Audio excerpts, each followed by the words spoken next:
All right. So in this video, we will be looking at the different EMA techniques that are available for us in your syllabus. In particular, we have four main techniques.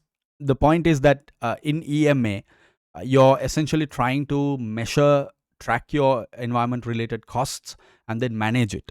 So this is not an easy task, and there are different ways to look at this. There are different ways to get this done, and that's what we refer to by EMA techniques.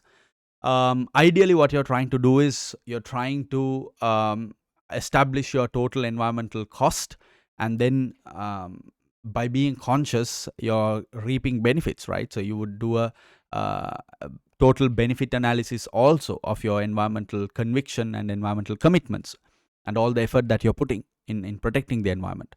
And then you will compare the cost versus the benefit to see it's basically a cost benefit analysis to see whether you're doing better or whether you have a gap to close, etc.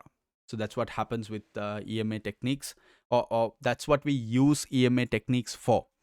So let's take a look at the different types of EMA techniques. You have ABC, activity based costing. So I already know that in F5 you've looked at in PM you've looked at ABC, and you know that one of the first things you do, one of the first activities or steps that you do in ABC is identifying the activities.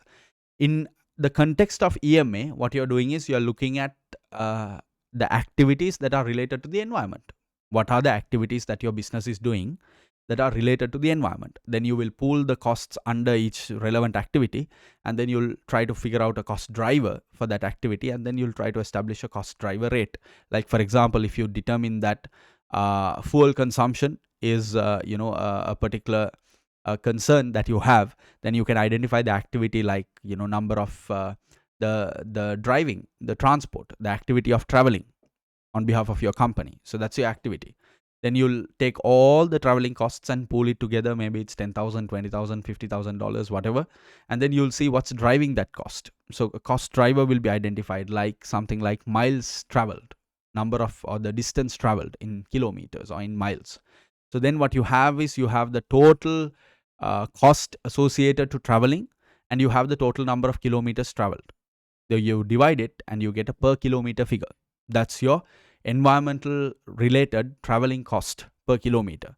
So if you know that figure, you can really start working on how to see the opportunity around it, to see what's going on, to see how you can really improve, to see if there are economies, if you can combine certain trips, if you can use your fleet better, manage your fleet better, trying to bring that per kilometer cost so that your total travel related cost is down, and thereby you're also benefiting as environmentally conscious because you're reducing your carbon footprint. There we go. So environment driven costs are looked at by identifying environment related activities, and then you identify cost drivers, you get a cost driver rate. So there are many advantages and disadvantages. Pretty much most of them are very common with the general ABC advantages and disadvantages. So you see almost all of those here. However, there are challenges also in terms of specifying the activity, because there can be, like, if you take for example the cost of traveling, there is an environmental angle, yes, but if you're a courier business, you can't really it's really subjective, because you can't really get your job done without traveling, without transport. And the more you transport, the better also can be said of such a business, especially if it's passenger, if it's the kind of transport, goods or anything that are quite exclusive, and there are services that you're offering that are really unique, and then you can't really bundle vehicles, etc. So if you have those kind of challenges, if you have intangible costs associated, etc., then you will have challenges implementing ABC. Another big challenge with ABC is the separation. How exactly are you going to separate an overhead that is directly attributable to your product or service against a non-direct, non-manufacturing overhead? So those are the kind of technical challenges you have with ABC implementation, and those apply here as well. You can take a look at the table on your own time. The second method is life cycle costing. Life cycle costing is pretty straightforward. It's that decommissioning story. It's the fact that you take into consideration everything from the design stage, not even production stage, but if possible, you start early and you identify from your design stage to your decommissioning stage or abandoning stage, what is your cost, and in particular, what are the environmental costs you are going to incur. um, it could be costs that are incurred prior to, during, or after production, and will therefore include full environmental cost of producing a product over its entire life, whole life. So, in terms of taking into account life cycle cost, you should do it at the beginning itself. It's better if you can do it at the beginning itself. Managers generally should be able to identify the conventional costs, and it should be an easy task for them. They must pay attention to relationship costs and try to incorporate them into your project appraisal. And they also must pay attention to decommissioning costs that will be incurred after the end of the project. Should plan for these and should plan for those costs as well. So there's an example here which you can try out, where the launch phase hasn't really been taken into account in the product cost calculation, and they've given you information, and you have to try and incorporate that information and derive a better cost per unit value. So you can try that. Input output analysis, that's the third technique. In input output analysis, it's very straightforward, it's very obvious. As they say here, you're looking at what did you input and what did you output. The law of entropy. What goes in comes back. But does it really? Because with material and with the kind of physical aspect of what we are doing, especially in a manufacturing environment, there's always wastage. There's a massive amount of wastage generally. So how is that going to so tracking that is important, because you know exactly how economical and how efficient your manufacturing process is. If you input 100 kilograms of raw material, and if you're only getting like 25 kilograms of output, and if it's not supposed to be, if it's not a product with that level of high utilization, then it's a warning sign. It's a red flag for you to go back to your roots, to go check your manufacturing process to see what's going wrong. So that's very important. Input output analysis is fairly straightforward as well. It's a little bit like part variance analysis also. Flow cost accounting is the fourth method that you can see. What happens here is that, because input output, it's like in versus out, and then what's the remainder. But with flow cost accounting, it's very similar to input output, but you take a wider approach, whereby you don't really look at the in versus out itself alone. You also look at the entire process. So every manufacturing process will have different stages, right? Stage 1, stage 2, stage 3, stage 4. So what you do is you keep tracking your material and your energy and your different types of capital, the natural capital, the manufactured capital. You keep tracking at each stage, not only in and out, but at each stage, how exactly are we utilizing, how efficient are we, how economical are we, how effective are we, etc. So you keep tracking the performance, you keep tracking against what your goal is. And the benefit of that is that you have a transparent view of what's going on from the beginning to end.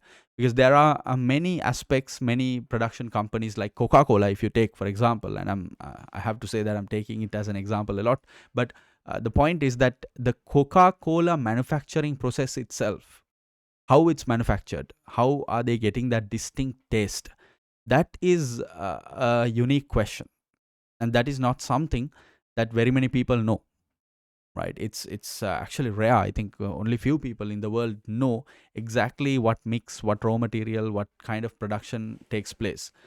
Most of the work that goes on in our respective countries is the carbonation of Coca-Cola. So what flow cost accounting can do is it will look at not just the in and out, but it will look at the entire duration of the process, and at each stage it will try to determine and identify how exactly is resource usage, how exactly is it working, what kind of improvements and efficiencies can be made, etc. So that's how flow cost accounting can be used. Here you go. This is just an example of a t-shirt manufacturer. You input 100 kilograms of cotton material, then you start your t-shirt production process. The output is 60 kilograms of material, and the material loss is 40 kilograms of waste, right? So you have several types of costs here. You're looking at the entire life cycle, and you're looking at each of the processes one by one. You don't just say input output.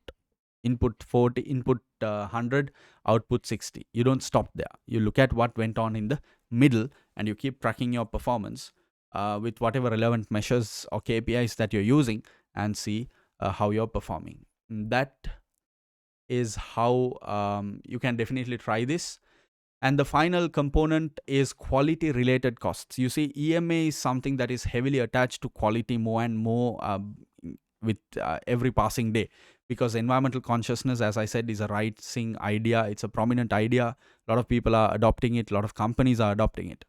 So in such a context, quality has become an integral part of environmental consciousness, because what we denote or what we note is that companies that are environmentally conscious are actually able to improve the quality of their performance. And that is where this classification of quality costs comes into play. You do know, in general terms, quality costs are prevention, appraisal, and internal failure and external failure. Now, because we are looking at this from the environmental angle, what we call them is environmental prevention costs, environmental detection costs, environmental internal failure costs, and environmental external failure costs. Prevention is very straightforward. What are you doing? What investments are you making? What are you spending to prevent accidents happening, to prevent the nature being damaged? Appraisal is the quality of inspection and testing. So it's really an appraisal of how exactly you're doing, what kind of compliance with regulations and leaders are you showcasing, etc. Internal failure costs are related to your products, where your product has or service has met to fail the quality standards that are generally sold by you, and therefore, but the end customer doesn't know. Maybe a batch failed because of a particular environment related concern. So now the customer doesn't know that the batch failed. So before the customer knows, you're able to take remedial action. You're able to replace. Maybe the customer expected it today. Maybe you inform them that it will arrive tomorrow or something. You take these alternatives. So that is what we call internal failure costs from a consciousness of environmental. However, the final component is external failure costs, where you're looking at costs arising from a failure to meet quality standards after the product or service researches the customer. For example, the cost of cleaning up an oil spill, like what British Petroleum went through. So external failure, you don't want to really incur. You want to avoid as much as possible, because there's there's very little negotiation allowed around external failure costs. And if something goes wrong, it just went wrong, and you have to pay the price for that. So it's a good way to be vigilant about the different types of costs. You have to understand that there is no pure finance or quantitative related work here. There's financial quality related costs, and it also considers non-financial quality related costs, with the overall aiming of minimizing the total quality related costs. And that brings me to EMA and TQM, the total quality management, which is another chapter, which we will be looking at it in chapter number 12, I think, if I'm right, or somewhere there. TQM, fundamentally, the principles are continuous improvement. You strive, you do things in a way that you would continuously improve.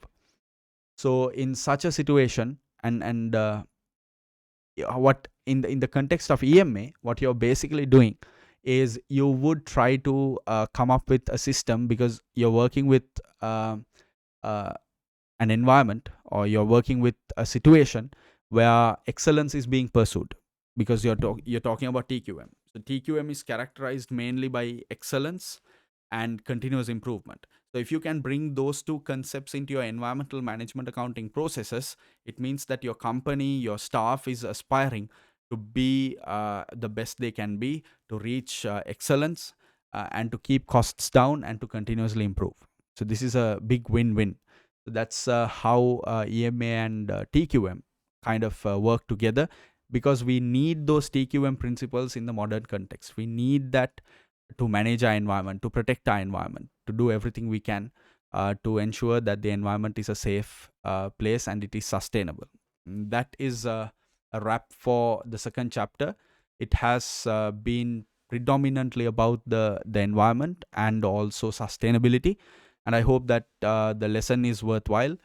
You can do the work, you can do the exercises, you can and note down any challenges that you're having in understanding any of the challenges. Approach it from this manner, and it will surely be beneficial for you. I'll see you with a different video. Thank you.